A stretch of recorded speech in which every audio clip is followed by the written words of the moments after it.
আজ আমাদের সমাজে এমন নামাজি আছে, এমন রোজাদার আছে, এমন মসজিদ বানানেওয়ালা রয়েছে, এমন জলসা করনেওয়ালা রয়েছে, জলসার মাহফিল দেনেওয়ালা রয়েছে, যা সব রয়েছে, অথচ আজকের ইসলামের খুলেআম দুশমন বিজেপি ও টিএমসির সাথে এখনো তারা সাথ দিয়ে চলছে। এরকম মুনাফিক গাদ্দার আছে না নাই? আওয়াজ দিয়ে বলুন, আছে না নাই?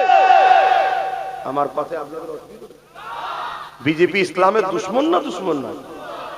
তাই ইসলামের যে দুশ্মন হয় সে জালিম নয়? জোরে বলে, মমতা ইসলামের দুশ্মন না দুশ্মন নয়?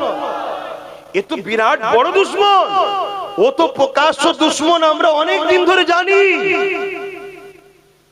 ও যে প্রকাশ্য দুশ্মন আমরা অনেক দিন ধরে জানি, কিন্তু এ ছিল আমাদের বন্ধু সেজে, আমারই শিল, আমারই নোরা, আমাদেরই ছেলেদের দিয়ে নিজে শক্তিশালী হয়ে আমাদেরই ইসলাম বিরোধী আইনকে সাপোর্ট করলো না করলো না? তাহলে এ দুশ্মন নয়? এ জালিম যে ইসলামের হয় সে দুশ্মন নয়? তাহলে এই ইসলামের দুশ্মনদেরকে যারা সাপোর্ট করে তারা কি মুনাফিক নয়? তারা কি মুমিন মুসলমান ইমানদার থাকতে পারবে? এজন্য আমি বলেছি দিদি মুদিকে যারা ভোট দেবে তারা হলো বেঈমান।